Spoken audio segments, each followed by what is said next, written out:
card number 5. Today I wanted to bring a video talking more about how these overall ratings work.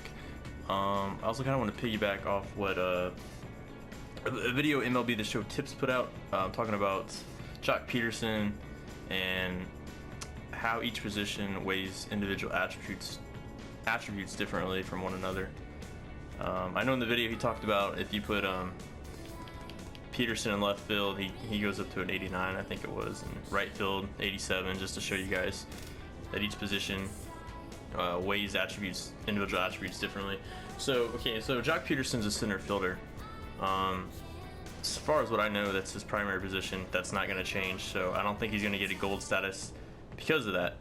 And before we get into this, the whole point of this video is I want to show you guys a few players, why I think they won't become gold or why I think they won't become diamond or vice versa. So I kind of want to talk about that and show you guys how some of these ratings actually work, because I keep seeing a lot of comments on my videos and on my streams, so-and-so should be a gold, so-and-so should be a diamond just because they're having a good year.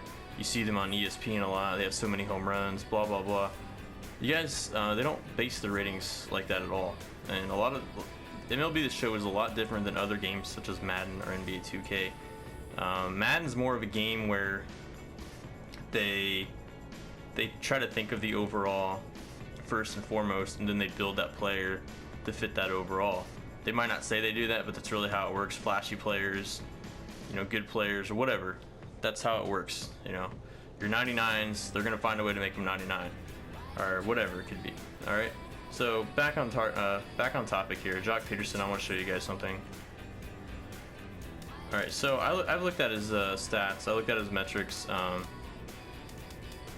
As far as I know, he's an above average defender. I don't think he'll ever become an elite defender out there. So I think most of you guys would agree his speed rating is fine. I don't think his hitting should be touched. If anything, his contact should go down. Last time I checked, he was hitting under 250. He might be over there again. Does that take away from the value? No, not necessarily. But again, overalls on this game does not necessarily translate to overall value to your team. That's up to you guys to determine what is most valuable to your team. So Joc Pederson being an 83 overall, does that mean he's not really a good player? Is he a silver player? No, not necessarily. In my opinion, Joc Pederson, and to me, would be a top 5 center fielder on this game.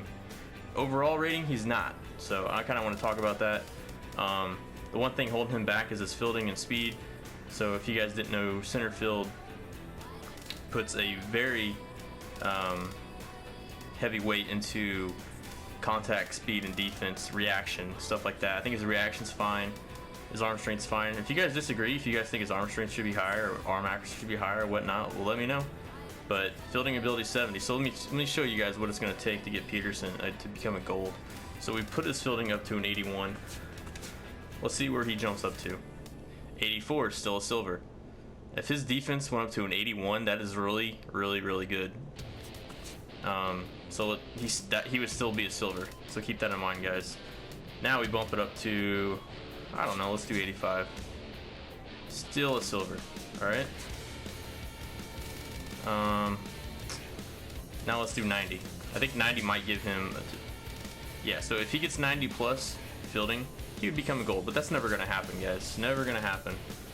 So let's be a little more realistic. At most it might hit 80, but I don't think it will. I think 77. No, it was on 70. I think, whatever, we'll keep it on 75.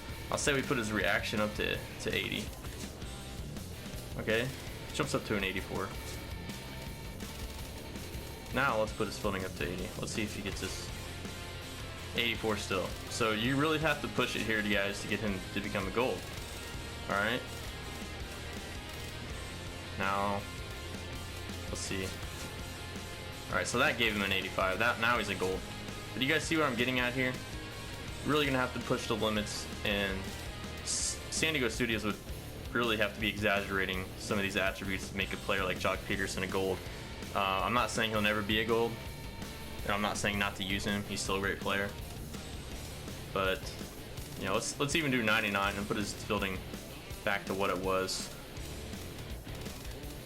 I want to see if he's even a gold then. No, still not a gold. So he's going to be borderline gold and silver the rest of the year, guys. So yeah, just keep that in mind.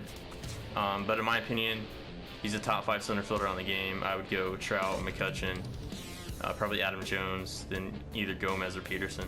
So I just kind of wanted to show you guys that. I can show you guys a few other players as well. In fact, I want to talk about some closing pitchers. Dellin Betances. Now I think if you look at it, he's been so dominant. He should be a diamond if you just kind of look at, you know, his base and what he's done this season. You think, hey, that player, you know, he's diamond worthy. He's probably the best reliever in the game right now, arguably, whatever. But let's look at what it takes to make him a diamond. He maxed out his hits per 9. His K per 9 is already maxed out. Home runs per 9 is already 90 plus. Walks per 9, it's not going to change. He does walk a few people. Pitching clutch, 82, it's already really high. And his stuff, in my opinion, is already pretty reflective to how he pitches in real life. Sure, it could go up a little bit. Could get a little better control, but most of the time they update the per 9s more than anything. So, alright, just updating that, he didn't even go up. So now let's update something that he could go up. It's pitching clutch. Alright, let's max that out. Let's see what it goes. 92, still a gold, not a diamond. Alright, you guys see where I'm getting at? So in order to max him out, or to make him become a diamond, his walks per 9 and control is going to have to go up. And that should, yeah, see, his walks per 9 and control is going to have to go up, unfortunately. His walk rate's going to have to get a little better in real life for that to happen. So let me show you guys a couple other players that I can think of. Rizzo is another big one. I keep seeing asked if he's going to become a diamond or not. Personally, I don't think he will be. I'm not going to go off all the stats here, but if you guys didn't know, Rizzo is kind of a reverse he's kind of a reverse hitter for his splits anyways. He hits lefties with higher contact than what he does righties. I don't know if that's a consistent trend or if it's somewhat of a fluke, but that's what he's doing this year. As far as I know, he's always been that type of hitter for whatever reason. So these are very accurate to how he plays in real life. So none of this is going to change, guys. I mean, if you think it should, let me know. I think it's pretty fine. I think he does generate the most power versus righties, but contact versus lefties, he's hitting over 300 versus lefties. I think even higher. And his contact versus righties, I think it's under 300, 270, 280 range, whatever. All right. Plate vision, I think is good. Plate discipline, he's very disciplined. Durability, whatever. I think all this stuff's good. His fielding's good, whatever. So in order for him to become diamond, they're going to really have to make a stretch here. And personally, I don't think he will become a diamond. I really don't. I think there is a chance. Don't get me wrong. I mean, he might go off and he might start hitting a lot better versus righties. But I think what it's going to take for players like this to become diamond that are on the borderline is attributes that don't really matter, such as durability and clutch. So I just want to max out durability and see where that puts him. All right, that would make him a diamond. It wouldn't change him at all, but it would make him a diamond. So now I'm not a, you know, I don't watch the Cubs every day. I'm a Cardinals fan. So I don't know. I think Rizzo for the most part plays most games. Maybe Cubs fans could tell me. Do you guys think his durability should be maxed out? Because I don't really see that happening, because most players' durability is not maxed out unless they're playing 155 plus games, which Rizzo may. I don't know.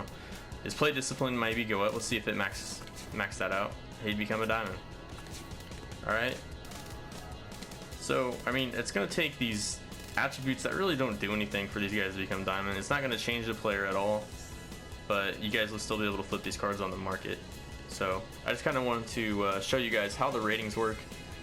I think MLB The Show Tips is doing a great job with his videos, and he explained that each position weighs attributes differently by changing their positions or whatnot, but I wanted to kind of go in a little more depth on that, and well, not maybe really going in depth on what he did, but just kind of piggybacking off what he said and showing you guys, you know, what it's going to take for some of these guys to go up or go down. So anyways, guys, this is going to be it for the video. Hope you guys enjoyed it. Please comment if you guys disagree, agree, whatever. I try to go through each comment and answer. So anyways, guys, thanks for watching.